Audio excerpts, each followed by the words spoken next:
कहने का मतलब कल जो एयरफोर्स का रिजल्ट आया, हमारे लगभग 5 बच्चों का यहाँ से क्या हुआ सिलेक्शन। उन बच्चों ने बहुत अच्छी मेहनत की या उन बच्चों की बहुत अच्छे नंबर भी आए। मेरिट रही एक्स की 22 पे, वाई की 33 पे, लेकिन कई बच्चे ऐसे भी 44 नंबर भी आए 22 पे। तो उन्होंने मेहनत की, तो आप उनको प्रेरणादायी मानते हुए मेहनत करेंगे और आगामी जो भी भर्ती आएगी उसमें आपका भी सिलेक्शन हो, ऐसी हमारी कामना है। इसके साथ हम आज अपना टॉपिक जो कल छोड़ा था उसे आगे बढ़ाते हैं। कल हमारी चर्चा जहाँ तक हो गई थी, एक बार पुनः देख लेना। अनुच्छेद 52 हम पढ़ चुके हैं। 53 किससे संबंधित तथ्य पढ़ रहे थे भाई? राष्ट्रपति से संबंधित। किससे संबंधित तथ्य पढ़ रहे थे? राष्ट्रपति से संबंधित। अनुच्छेद 52 हमने पढ़ा, अनुच्छेद 53 पढ़ा, 54, 55, 56, 57, 58, 59, 60 और 61 कितने अनुच्छेद आप पढ़ चुके थे? पढ़ चुके थे भाई? बताओ रे।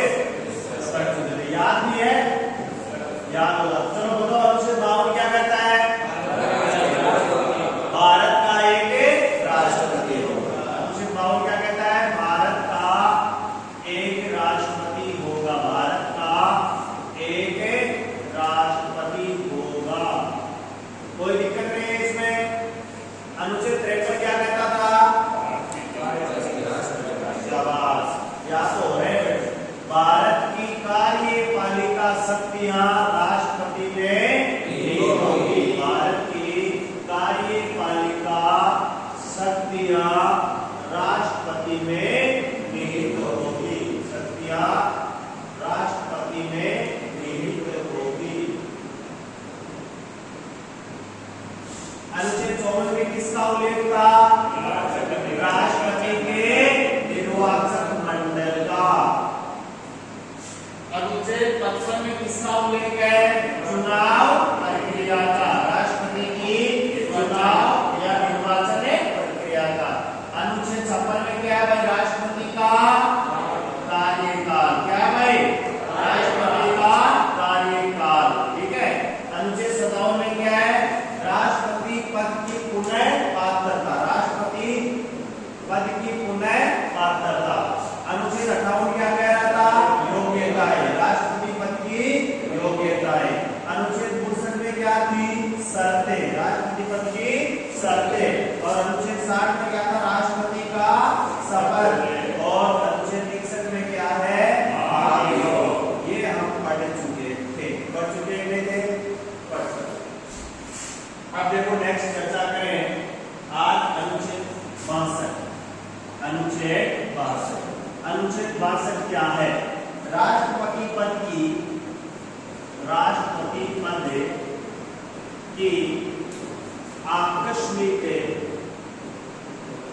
आकस्मिक रिक्ति या रिक्त होना। आकस्मिक रिक्त।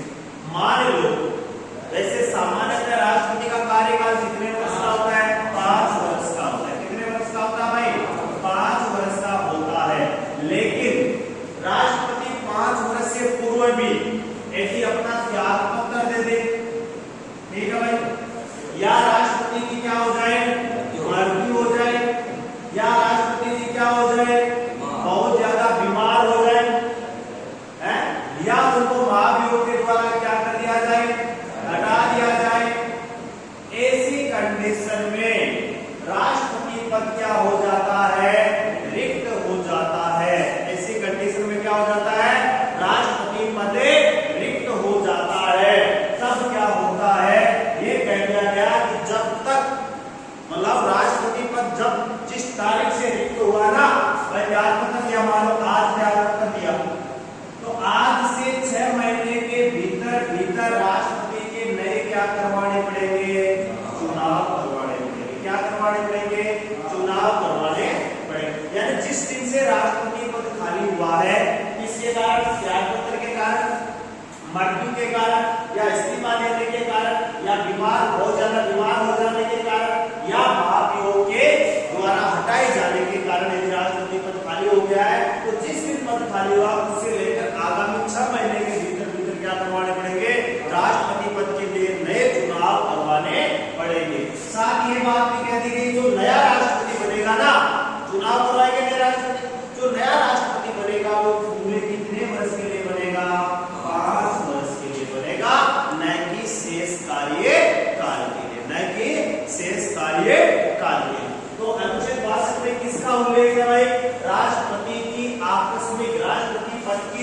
आकस्मिक रिक्ति का उल्लेख है। यानी राष्ट्रपति पद यदि राष्ट्रपति महोदय से यदि त्याग पत्र दे देते हैं या मृत्यु हो जाती है, बहुत ज्यादा बीमार हो जाते हैं, कार्य करने के लिए उपयुक्त नहीं है वो, या मार्गों के द्वारा उनको हटा दिया जाता है, तो ऐसी कंडीशन में क्या होता है, जिस दिन से पद रिक्त होता है उसके आगामी 6 महीने के भीतर भीतर नए राष्ट्रपति के चुनाव करवाने पड़ते हैं। और नया राष्ट्रपति कितने वर्ष तक रहेगा, पूरे 5 वर्ष तक रहेगा नए की सेना से कार्य। मान लो 3 वर्ष में इस्तीफा दे दिया, मान लो 2-3 वर्ष जो वर्तमान में क्या भारतीय राष्ट्रपति उन्होंने क्या कर दिया, 3 वर्ष में क्या दे दिया, जैसे उनको 3 वर्ष हुए, 2.5 वर्ष हुए, इस्तीफा दे दिया मान लो, तो जब नया राष्ट्रपति के चुनाव होंगे तो वो 2 वर्ष जो शेष रहा उतना नहीं रहेगा, वो पूरे कितने वर्ष रहेगा, 5 वर्ष से रहेगा। तो लिखेंगे आप, थोड़ा लिखेंगे आप अनुच्छेद 62, एक बार पुनः सुन लेना, नोट में बता देता हूं। अनुच्छेद 62 क्या कह रहा था, अनुच्छेद 62 ये कह रहा था कि यदि राष्ट्रपति की क्या हो जाए भाई, मृत्यु हो जाए, राष्ट्रपति त्याग पत्र दे दे, या राष्ट्रपति को महाभियोग की प्रक्रिया से हटा दिया जाए, या राष्ट्रपति के लिए जो चुनाव हुए वो अवैध घोषित हो जाए, तो ऐसी कंडीशन में राष्ट्रपति का पद क्या हो जाएगा, आकस्मिक रूप से क्या हो जाएगा, रिक्त हो जाएगा। क्या हो जाएगा भाई, रिक्त हो जाएगा। तो ऐसी कंडीशन में क्या होगा, ऐसी कंडीशन में नए राष्ट्रपति के लिए क्या करवाने पड़ेंगे, चुनाव करवाने पड़ेंगे, और वो भी कितने महीने में, 6 महीने। मतलब आज रिक्त हुआ है तो इससे 6 महीने में नए चुनाव करवाने पड़ेंगे, और जो नया राष्ट्रपति चुना जाएगा, जो नया राष्ट्रपति चुना जाएगा वो शेष कार्यकाल के लिए ना होकर, वह शेष कार्यकाल के लिए ना होकर, वह शेष कार्यकाल के लिए ना होकर, शेष कार्यकाल के लिए ना होकर, शेष कार्यकाल के लिए ना होकर इतने पूरे 5 वर्ष के लिए चुना जाएगा। कितने वर्ष के लिए चुना जाएगा भाई, 5 वर्ष के लिए चुना जाएगा। फिर बात करते हैं अनुच्छेद 65, डायरेक्ट बात करते हैं अनुच्छेद 65। आप लोगों के साथ 63 क्वेश्चन कहा गया, 63 में कहा गया कि भारत का एक उपराष्ट्रपति होगा। आगे हम जो उपराष्ट्रपति की चर्चा करेंगे वहां पढ़ेंगे। 63 में कहा गया कि भारत का एक उपराष्ट्रपति होगा। 64 में कहा गया कि जो उपराष्ट्रपति होगा वो राज्यसभा का क्या होगा, सभापति होगा। राज्यसभा का क्या होगा, सभापति होगा। अनुच्छेद 65 ये कहता है, अनुच्छेद 65 ये कहता है कि यदि राष्ट्रपति का पद आकस्मिक रूप से क्या हो जाए, रिक्त हो जाए, आकस्मिक रूप से क्या हो जाए, रिक्त हो जाए, या राष्ट्रपति त्याग पत्र दे दे, या राष्ट्रपति की क्या हो जाए, मृत्यु हो जाए, या राष्ट्रपति अनुपस्थित हो, बहुत ज्यादा बीमार हो जाए, तो राष्ट्रपति क्या हो जाएगा भाई, अनुपस्थित हो जाएगा। यानी राष्ट्रपति त्याग पत्र दे दे, राष्ट्रपति की मृत्यु हो जाए, या राष्ट्रपति पद आकस्मिक रूप से क्या हो जाए, रिक्त। आकस्मिक का मतलब आज ही रिक्त हो गया, पता ही नहीं चला। वैसे कार्यकाल कितने वर्ष का हो रहा है, 5 का, वो तो सबको क्या लग रहा है, पता लग रहा है। लेकिन मान लो कि आज ही रिक्त हो गया, तो ऐसी कंडीशन में क्या होगा, राष्ट्रपति के कार्य कौन करेगा, उससे संबंधित क्या है, प्रावधान है। तो ऐसी कंडीशन में राष्ट्रपति के कर्तव्यों का निर्वहन कौन करेगा, उपराष्ट्रपति करेगा। कौन करेगा भाई, उपराष्ट्रपति करेगा। जब तक नए राष्ट्रपति के चुनाव नहीं हो जाते, नया राष्ट्रपति शपथ ग्रहण नहीं कर लेता है, तब तक कार्य कौन करेगा, उपराष्ट्रपति करेगा। तो लिखो थोड़ा सा अनुच्छेद 65, अनुच्छेद 65।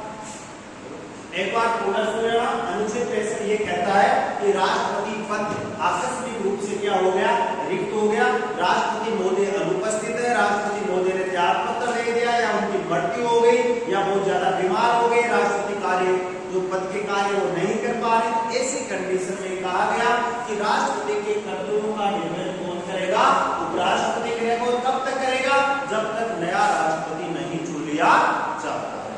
ठीक है, नेक्स्ट चर्चा करते हैं अनुच्छेद 70 की। आप लोगों के साथ 66 में क्या हुआ, 66 में कार्यकाल है, किसका कार्यकाल है, उपराष्ट्रपति का। ठीक है, वो आप भी देखेंगे अनुच्छेद 70। ये अनुच्छेद बड़ा खतरनाक है, ये अनुच्छेद बहुत खतरनाक इसलिए कि मान लो राष्ट्रपति का पद भी क्या हो गया,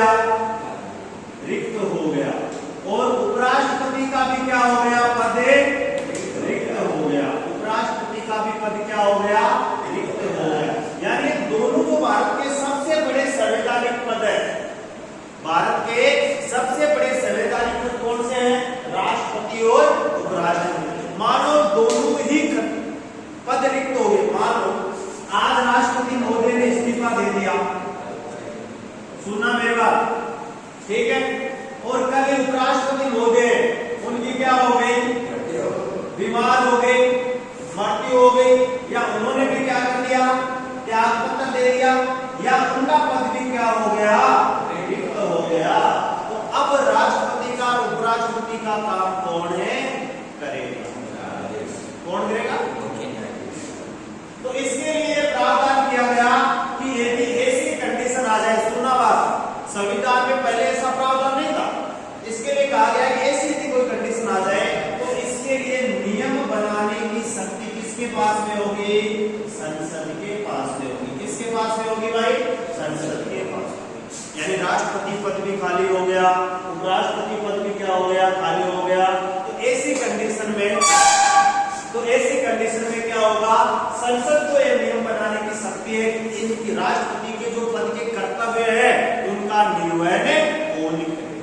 वाकई सुने ना, अनुच्छेद 70 ये कहता है कि यदि राष्ट्रपति उपराष्ट्रपति दोनों रिक्त हो गए तब ये समस्या उत्पन्न हो जाती है कि उपराष्ट्रपति या राष्ट्रपति के जो पद है उनके जो कर्तव्य है उनका निर्वहन कौन करेगा? उनके पद के जो कर्तव्य है राष्ट्रपति के जो कर्तव्य है उनका निर्वहन कौन करेगा?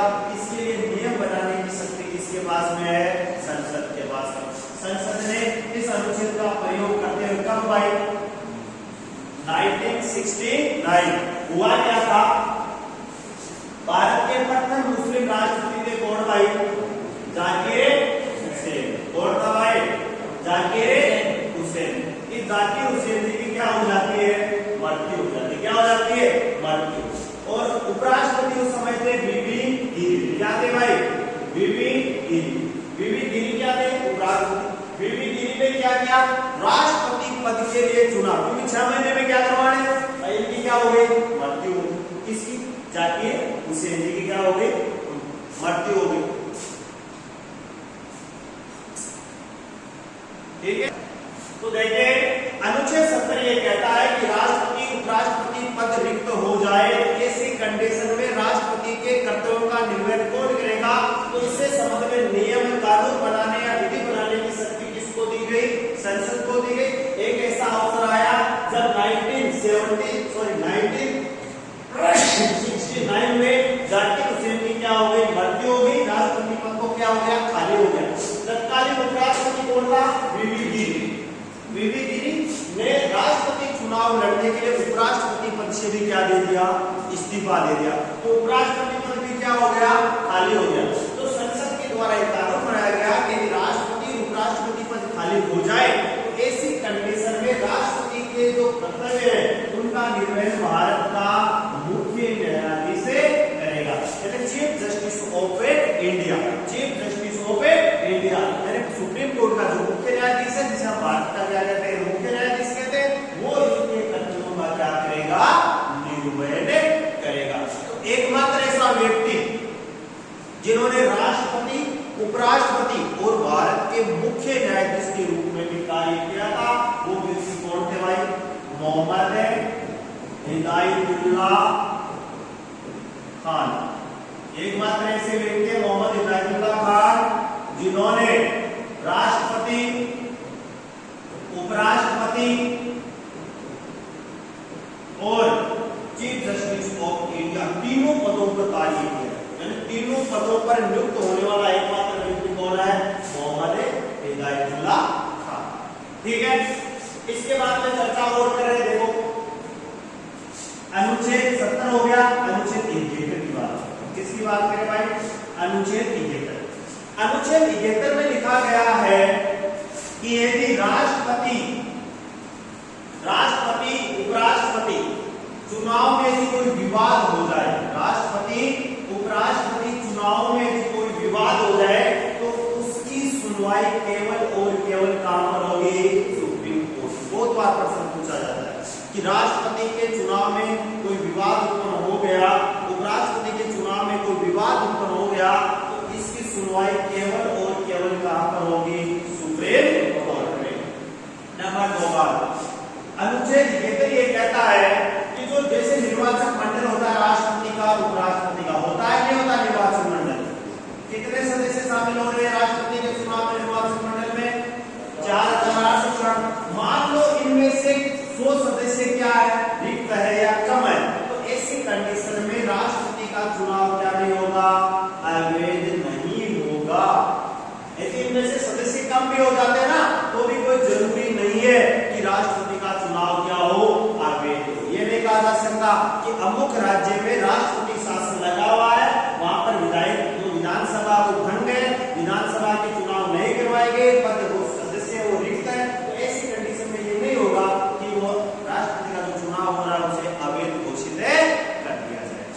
नंबर 3, यदि राष्ट्रपति चुनाव को सर्वोच्च न्यायालय ने क्या घोषित कर दिया, किसी कारणवश से अवैध घोषित कर दिया, किसने कर दिया, सर्वोच्च न्यायालय ने, तो भी राष्ट्रपति के द्वारा जो भी कार्य किए जाएंगे ना इस दौरान, यानी जब वो चुनाव है, शपथ ग्रहण उसने कर ली, वो राष्ट्रपति बन गया, तो कुछ समय बाद में भी उस चुनाव प्रक्रिया को या उस चुनाव को सुप्रीम कोर्ट ने अवैध घोषित कर दिया, तो उसके बीच में जो भी राष्ट्रपति ने कार्य किए ना वो अवैध नहीं होंगे, वो क्या होंगे, वैध रहेंगे। 4 चीजें अनुच्छेद 20 ये कहता है कि राष्ट्रपति उपराष्ट्रपति चुनाव में यदि कोई विवाद उत्पन्न हो गया तो उन विवादों का निपटारा केवल और केवल कौन करेगा, सुप्रीम कोर्ट करेगा, हाई कोर्ट नहीं करेगा। बहुत बार क्वेश्चन पूछा जाता है कि राष्ट्रपति से उपराष्ट्रपति से संबंधित चुनाव में कोई विवाद हो गया, चुनाव में धांधली के आरोप लगे, गलत पोलिंग के आरोप लगे, या भ्रष्टाचार के या काले धन के या अन्य राजनीतिक अपराधीकरण के चुनाव में आरोप लगे, तो ऐसी कंडीशन में जो विवाद होगा उसकी सुनवाई कौन करेगा, केवल और केवल कौन करेगा, सुप्रीम कोर्ट करेगा। कोई दिक्कत नहीं है। नेक्स्ट बात ये कही गई कि यदि निर्वाचक मंडल जो होता है किस अनुच्छेद में हो रहा था, अनुच्छेद 54 में। राष्ट्रपति का निर्वाचक मंडल किस अनुच्छेद में भाई, अनुच्छेद 54 में। तो इस अनुच्छेद 54 ये कहता था कि राष्ट्रपति का निर्वाचक मंडल होगा जिसमें कितने कुल सदस्य होंगे, 4896 सदस्य। यदि इनकी संख्या मान लो कम है, कुछ पद रिक्त है, जैसे लोकसभा में निर्वाचित सदस्य कितने हैं, 563, राज्यसभा में कितने हैं, 233, कुल मिला के कितने हैं, मान लो 76 सदस्य और परजेंट नहीं है, बीमार हो गए या इस्तीफा दे दिया या इनकी मृत्यु हो गई, तो ऐसी कंडीशन में यह नहीं कि राष्ट्रपति चुनाव को टाल दिया जाए, नहीं चलेगा। राष्ट्रपति चुनाव होगा तो वह अवैध भी नहीं माना जाएगा कि यह चुनाव की वजह से क्या हो जाए, रुक जाए, ऐसा नहीं होगा। नेक्स्ट बात है, यदि सुप्रीम कोर्ट ने, नेक्स्ट बात क्या है, यदि सुप्रीम कोर्ट में याचिका लगी, केस लगा कि राष्ट्रपति चुनाव में धांधलियां हुई और कुछ समय बाद में, क्योंकि चुनाव हो गए, राष्ट्रपति ने शपथ ग्रहण कर ली अनुच्छेद 60 के तहत, लेकिन यदि कुछ समय बाद में लगा कि वास्तव में जो शिकायत करता है उसने सही शिकायत की है कि राष्ट्रपति चुनाव में जांच में ये पाया गया कि राष्ट्रपति चुनाव में धांधलियां हुई, ऐसी कंडीशन में जब सुप्रीम कोर्ट राष्ट्रपति चुनाव को अवैध घोषित करता है, तो अवैध घोषित करने से पूर्व जितने राष्ट्रपति ने काम किया ना वो सब कार्य क्या हो जाएंगे भाई, वैध रहेंगे। ये नहीं कि वो वैध नहीं रहेंगे। एक लास्ट अनुच्छेद की ओर चर्चा करेंगे, अनुच्छेद 361, अनुच्छेद 361 की चर्चा। अनुच्छेद 361 है उसमें राष्ट्रपति के विशेषाधिकार है। क्या भाई, राष्ट्रपति के विशेषाधिकार। विशेषाधिकार का मतलब ये होता है कि राष्ट्रपति को कुछ विशेष अधिकार मिले हुए हैं जो अन्य को नहीं मिले। विशेष अधिकार नंबर 1 ये कहता है कि राष्ट्रपति अपने किसी भी कार्य के लिए न्यायालय के प्रति उत्तरदायी नहीं होगा। पहला कार्य, विशेष अधिकार यह है कि राष्ट्रपति कोई भी काम करे ना तो वो न्यायालय के प्रति क्या नहीं होगा, उत्तरदायी नहीं होगा। नंबर 2, राष्ट्रपति पद पे रहते हुए राष्ट्रपति पर फौजदारी मुकदमा या मामला दर्ज, राष्ट्रपति पद पे रहते हुए राष्ट्रपति पर फौजदारी मामला दर्ज नहीं हो सकता। यदि राष्ट्रपति एक बार को मर्डर भी कर दिया ना, राष्ट्रपति एक बार तो किसी का देना तो भी राष्ट्रपति पर क्या फौजदारी मुकदमा दर्ज नहीं। फौजदारी दो प्रकार के मुकदमे होते हैं, एक तो होते हैं दीवानी और एक होते हैं फौजदारी। किसे कहते हैं बताओ जल्दी से।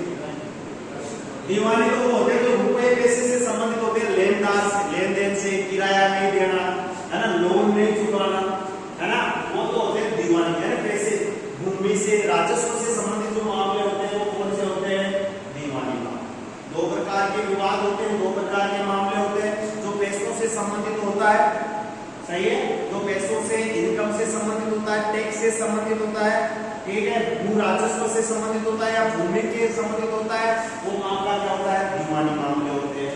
ठीक है, फौजदारी मामले होते हैं जो लूटमार, चोरी, डकैती, हत्या है ना, बलात्कार, ये सब के सब मामले किसमें आते हैं, फौजदारी मामले कहलाते हैं। तो राष्ट्रपति यदि मेरे ये नाम बोले ना भी, चोरी, डकैती, हत्या, मारपीट, किसी का मर्डर करना, ये किसके तहत आ रहे हैं, फौजदारी। यदि राष्ट्रपति कर भी देना तो भी राष्ट्रपति को क्या नहीं किया जा सकता, उसके खिलाफ गिरफ्तारी वारंट जारी नहीं किया जा सकता, यानी राष्ट्रपति को अरेस्ट नहीं किया जा सकता।